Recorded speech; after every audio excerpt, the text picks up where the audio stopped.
بسم اللہ الرحمن الرحیم۔ السلام علیکم یو ٹی وی گلوبل کے ناظرین، میں ہوں آپ کا میزبان امان اللہ قائم خانی۔ اس وقت آپ کے ساتھ بڑی بریکنگ نیوز شیئر کرنے جا رہا ہوں کہ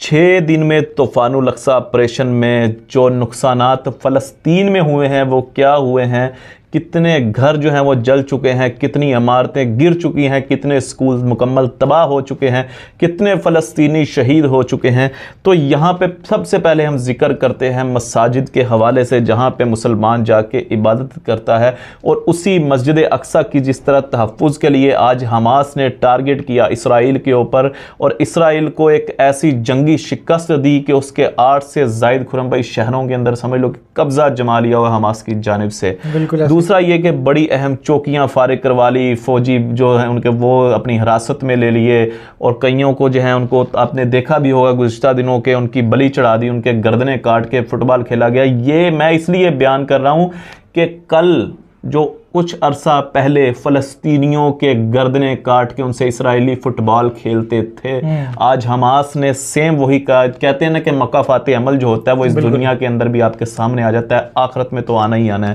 تو کل جو ہے فٹ بال کھیلے گئے، اسرائیلی جو تھے ان کی گردنیں کاٹ کے بدلہ لیا گیا، اور تاریخ میں بتایا گیا کہ جہاں پہ اسلام امن کا درس دیتا ہے وہاں پہ اسلام جہاد کا درس بھی دیتا ہے۔ بے شک۔ سب سے پہلے مجھے بتائیے گا، مساجد بھی جو ہیں وہ محفوظ نہیں رہی۔ مسجد اقصی کا معاملہ تو تھا ہی، لیکن اس جنگ کے دوران میں تقریباً 20 سے زائد مساجد شہید ہو چکی ہیں۔ کیا کہنا چاہیں گے مساجد شہید ہونے کے اوپر آپ؟ دیکھیں جی، جہاں تک یہ مساجد کی بات ہے، اور جیسا کہ بیت المقدس قبلہ اول مسجد اقصی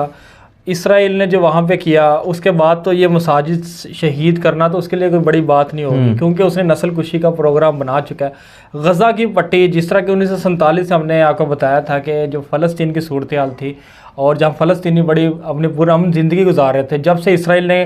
غاصبانہ قبضہ کرنا شروع کیا تو غزہ کی پٹی جو ساحلی سمندر کے ساتھ ایک چھوٹی سی پٹی رہ گئی تھی، جس کا کل رقبہ میں آپ کو بتاؤں غزہ کا 30 کلومیٹر ہے لمبائی میں، اور چوڑائی میں 10 کلومیٹر ہے۔ اس کے اندر یہ حماس موجود تھا جس نے اتنے بڑے اسرائیل پر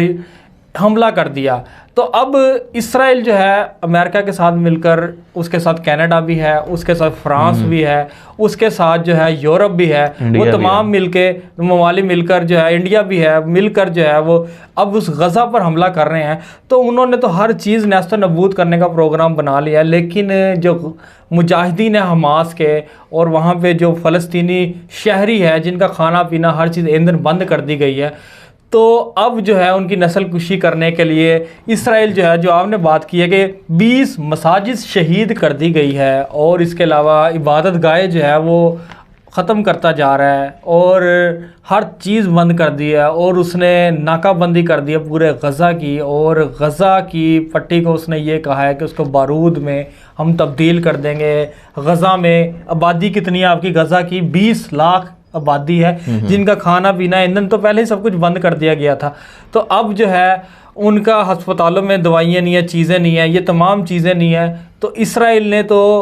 اب جو جنگ کے پروانے پر دستخط کیے تھے، اس کی بڑی وجہ یہی تھی کہ اب جو ہے حماس پر حملہ کرنا ہے، غزہ کی پٹی کو ختم کر دینا ہے، کیونکہ یہ وہ پٹی تھی جہاں پہ فلسطینی آباد تھے۔